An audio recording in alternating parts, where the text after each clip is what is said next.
The Last Jedi has been called many things, to my knowledge, from lazy to insulting to secretly brilliant. The list goes on. Personally, I like it. I like it. It's okay. I think it's okay. Sure. It has some problems, but I think at the end of the day, it's still a decent addition to George Lucas's sandpit. But if there's one thing that damn near anyone can agree on, TLJ, is that it has ambition. Ambition to shake up a story and give the audience something new. Rian Johnson, Mr. Johnson as I'll call him, attempts to take the mythos and world of Star Wars and takes leaps and bounds to pry that fantasy adventure from our eyes to see a different picture, for lack of a better word. This method has the name of subverting our expectations, which is relatively commonplace in storytelling media, and it is done en masse in this film. The act of subverting expectations has been argued to death by both nerds and normal people alike, whether they help a story progress or tear down what it originally was, and it is no different here. Personally, I believe this film uses its subversive nature to tell a new story rather than tear an old one down.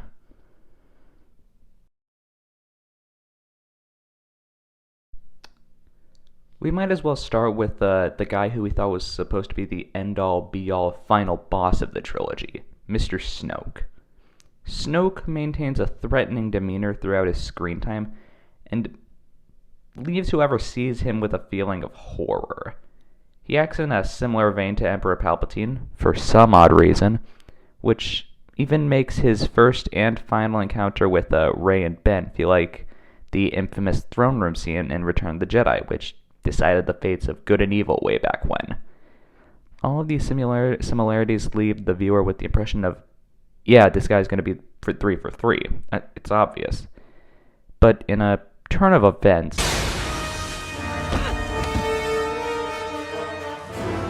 he gets axed much earlier than anyone was expecting, by the hand of his own apprentice, the real quote-unquote big bad of the saga. When we first see Kylo in TLJ, he almost immediately changes from who he was in The Force Awakens.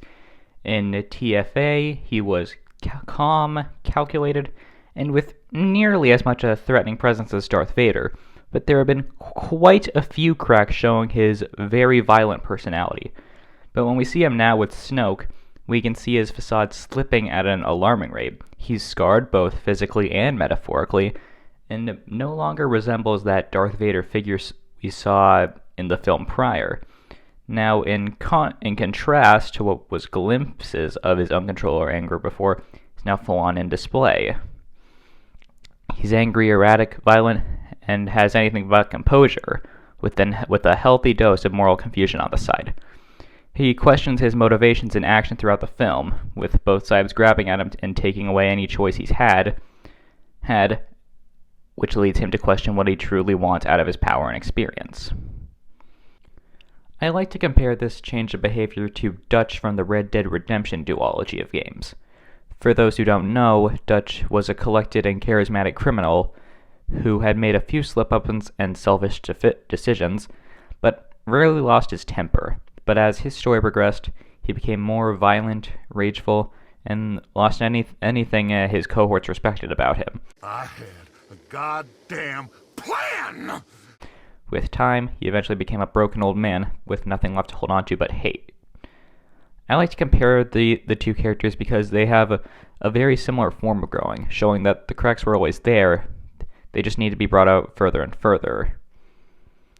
Back to Ben and his story, he makes the choice to double down on where he is now, as he feels he's free from any control over what he must do, over what he wants.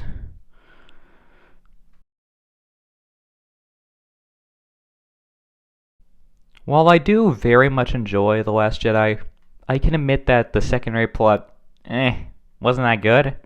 If you reach him, tell him Leia has an urgent message for him. I believe he's tooling with you, sir. About his mother. Open fire!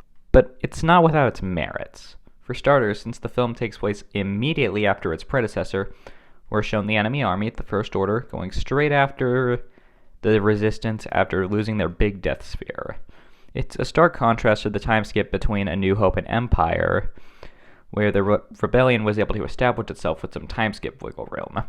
You could probably chalk this up to poor pacing, but I prefer to see it as a sign of how much more powerful the First Order is compared to the Empire, not being fazed when such a powerful weapon in their arsenal gets destroyed, and also cements the sense of dread that this plot invokes.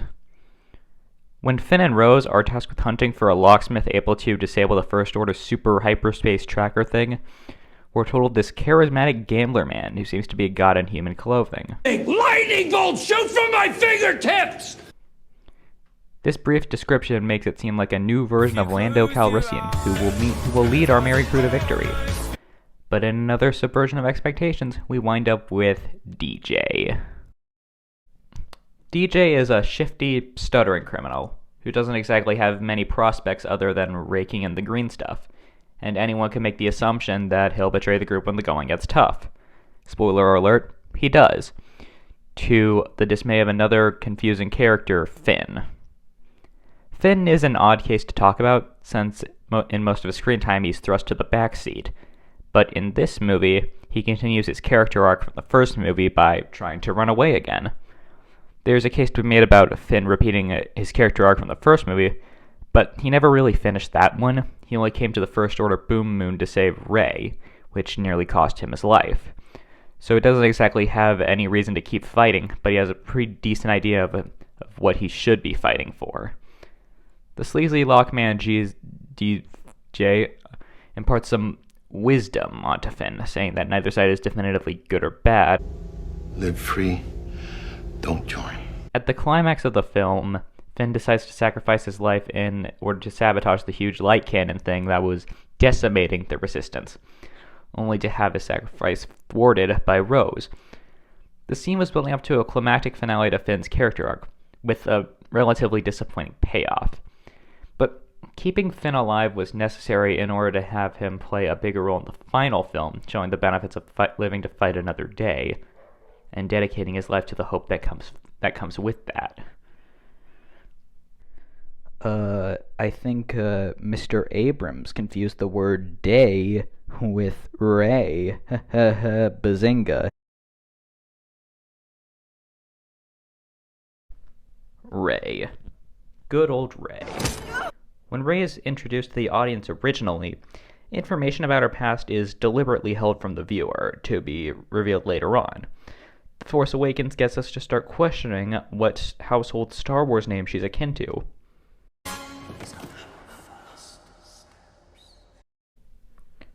Oh my god, that was Obi-Wan. She a Kenobi? Oh wait, she has really good chemistry with Han, and hugs Leia even though they've never met each other previously. Is she a Solo? No. Not even close. We spend so much time seeing Rey's perspective trying to find the truth of her family because Rey herself doesn't want to know the truth. When spelunking in the creepy darksaid cave, she finds a weird mirror force reflection thing and thinks that this is how she finds the truth, or rather, the truth she wants to hear. Instead, it's just Rey staring back at herself, refusing to accept who she is. When Rey and Ben stand victorious in the throne room, they talk about their pasts, and Ben forces Rey to admit the truth to herself and to the audience. Sam. They were nobody.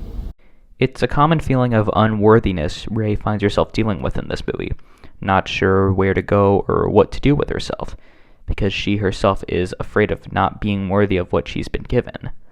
I think the journey Rey would have gone on would have been a really inspiring message for the younger audience that watches these films, revealing that they don't have to be someone special to be someone special.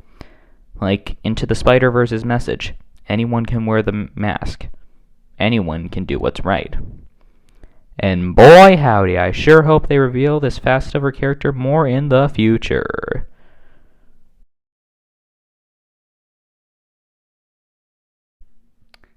Luke. This, by far, was the greatest example of subverting expectations in this movie. With so many people being for this change, and so many others despising it with their heart and soul. When Rey hands him his lightsaber, he looks at it in confusion and throws it away in disgust. What? What is this? This isn't Luke Skywalker. This isn't the legendary hero we saw way back when. And the thing with this movie is that it shows that he isn't a legend. He's just a guy. The Force Awakens unendingly hypes up Luke's eventual return, talking up his mythical feats and incredible skill, which makes the viewer anxiously await the kind of chicanery Luke will pull against the First Order, only to find him chugging space cow milk. He's rude, he's snarky, he's bitter, he's pretty much everything he was in A New Hope and Empire. An obvious regression of his character. I can be a Jedi. Ben, tell him I'm right. He leaves the viewer wondering why. Why is he such a mean word I can't say now? The answer isn't quite so obvious in the beginning, but the cracks unfold how much further to reveal how his fear got the best of him. Fear is a powerful tool, constantly warned of and preached by the Jedi Order of old because fear controls people. Fear causes Rey to run from the truth, fear causes Finn to run from the fight, and fear causes Luke to run from himself and his responsibility. This isn't the first time we've seen Luke let his fear get the better of him. His final fight with his father proves that. When Vader threatens the life of his sister, Luke reacts with that same fear and anger that it brings out. Before he kills Vader, he realizes what he's about to do and turns back before he makes a regretful choice. This scene was practically replicated in the full flashback Luke has, when he signified the turn of Kylo Ren. He would bring destruction and pain and death at the end of everything I love. I thought I could stop it. It passed like a fleeting shadow. He's doing it again. He's letting fear get the best of him. And that fear brought the end of everything he loved, not Ben. After refusing the call to action once again, he chooses to cut himself off from the Force for good, and to burn down the tree trunk library only to be stopped by Yoda. Yoda immediately burns down the library in order to remind Luke about his teaching in his younger years, and to continue to persevere. We are what they grow beyond. Luke comes back after all hope seems lost, and stares down impossible odds like everyone expected to, but feels off. It leaves the viewer with more questions than answers. How did Luke get there? How did he get the lightsaber that was just split in two? He had spent most of his screen time saying that what he was being asked to do was impossible, and he was pretty much right. After some confusion, it was revealed that Luke was force projecting himself from across the galaxy in order to buy time for the Resistance to flee the scene. He passes some final wisdom to Ben and then disappears, where he can finally pass away in his remote hideout. It's not a ceremonious, glorified death, but it's a peaceful and quiet one. A death that Luke deserves.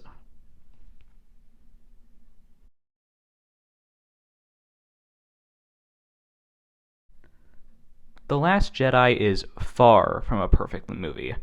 It has pacing issues, the story isn't the greatest, and a million other issues any white guy with a microphone could dissect. But if there's one thing that it does exceptionally well is that it focuses on how subverting expectations affects the characters. Rian Johnson was less interested in treating characters as invisible beings and focused on their humanity, their flaws, how it's possible to overcome them. Finn learned to let go of his fear and fight for what he believed in. Luke let go of his tremendous guilt, and Rey and Ben were still left in the dark but with a glimmer of hope. Subverting and altering what we expected from characters that we've come to know, and those we don't, can help breathe new life into them and have new stories to tell that aren't clouded by nostalgia.